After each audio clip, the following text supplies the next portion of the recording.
আসসালামু আলাইকুম প্রিয় দর্শক, আজকে আমরা দেখাবো একটি বিল্ডিং এর বাহির সাইড দিয়ে কিভাবে আপনারা সিঁড়ি বানাবেন।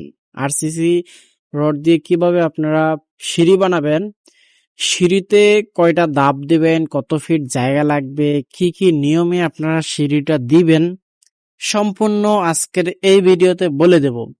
ভিডিওটি ধৈর্য সহকারে দেখতে থাকুন, তাহলেই বুঝতে পারবেন। যেমন আমাদের কিন্তু এই বিল্ডিংটি একটি ব্রিক ফাউন্ডেশনের, তবে এই বিল্ডিংটি আপনার 2015 সালের দিক দিয়ে আর কি বিল্ডিংটি তুলছে, ঠিক আছে। এখন পর্যন্ত এই বিল্ডিং এ কোনো ওঠার জন্য সিঁড়ি বানানো হয় নাই। এখন আমরা এই সিঁড়িটা যখন আমাদেরকে দেখাইছিল তখন আমরা বলছিলাম যে হ্যাঁ সিঁড়িটা করা যাবে, কিন্তু মহাজন চাইছিল যে ওয়ান টানে সিঁড়িটা করার জন্য, তো আমরা 2 টানে সিঁড়িটা করে দিয়েছি।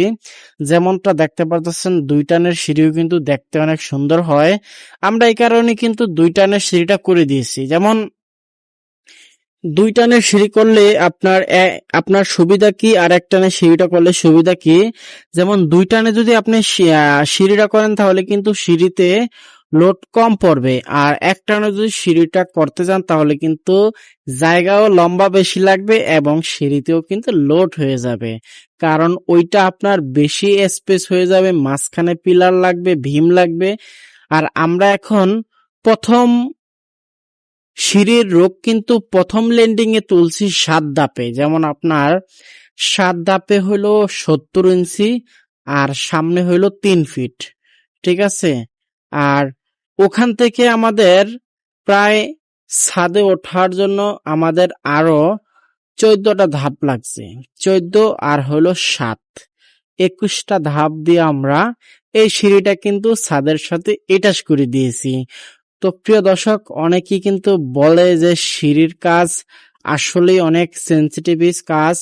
আমরা কিন্তু অলরেডি সিঁড়িটা ঢালাই করে ফেলছি, আর এখানে একটি পিলার কেন দিয়েছি সেটাও আপনাদেরকে আমি বলে রাখি।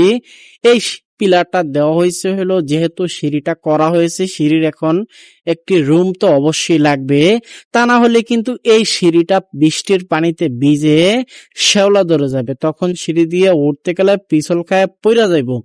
এই কারণে হলো আমরা কিন্তু এখান দিয়ে একটি পিলার দিয়েছি, সিঁড়ির ল্যান্ডিং এ একটা পিলার দিয়েছি। আবার দেখেন, ওই যে দেখেন সিঁড়ির ল্যান্ডিং এ একটা পিলার, আবার পুরাতন যে ছাদ ওই ছাদেও কিন্তু পিলার দেওয়া হয়েছে। প্রিয় দর্শক, সিঁড়িটি ঢালাই করা অবস্থায় কেমন লাগতেছে আপনারাই কমেন্ট বক্সে জানাবেন। আমাদের সিঁড়ি কিন্তু অর্ধেক ঢালাই শেষ হয়ে গেছে, আর বাকি অর্ধেক ঢালাই আমাদের বানানো হইতাছে, তারপরে আমরা সিঁড়িটার কাজটা করব। তো দেখেন আমাদের সিঁড়ির কাজটা কিরকম হয়েছে। আমি চাই সবসময় কাজগুলো ভালো করার চেষ্টা করি। যেমন কিছু কিছু বাড়িওয়ালাদের কারণে হলো কাজগুলো এমনিতেই নষ্ট হয়ে যায়। আপনাদের একটা কথা আমি বলি, সবসময় আপনারা সিঁড়ির বা যে কোনো মানে গণ্যমান্য কাজ, ওই কাজগুলো ভালো মিস্ত্রি দিয়ে করাবেন, তাহলে আপনাদের 2 টাকা বেশি যাবে, কিন্তু কাজটা কিন্তু আপনাদের অ্যাকুরেট হবে। প্রিয় দর্শক, সামনে আমাদের 14 ধাপ এবং পেছনে আমাদের প্রথমে আমাদের হইলো 7 ধাপ। তাহলে আমাদের টোটাল সিঁড়িটা 18 ফিট জায়গা হইলে কিন্তু বাহির দিয়ে এরকম একটি সিঁড়ির কাজ করতে পারবেন আপনারাও। আমাদের এই সিঁড়িটা একদম ছাদ থেকে ল্যান্ডিং এর শেষ মাথা পর্যন্ত জায়গা লাগছে 18 ফিট। আপনারাও কিন্তু পারবেন, এরকম 18 ফিট জায়গা হলে কিন্তু এরকম একটা সিঁড়ি বানাইতে আপনারাও পারবেন। প্রিয় দর্শক, আমাদের সিঁড়িটি কেমন হয়েছে কমেন্ট বক্স খোলা রাখছি, কমেন্ট বক্সে আপনাদের মতামত বলে যাবেন। রাউন্ড সিঁড়ি, 3 টানের সিঁড়ি, 2 টানের সিঁড়ি, যে কোনো সিঁড়ি করাইতে চাইলে আমাদের চ্যানেলে নাম্বার দেওয়া আছে, যোগাযোগ করবেন আমাদের সাথে।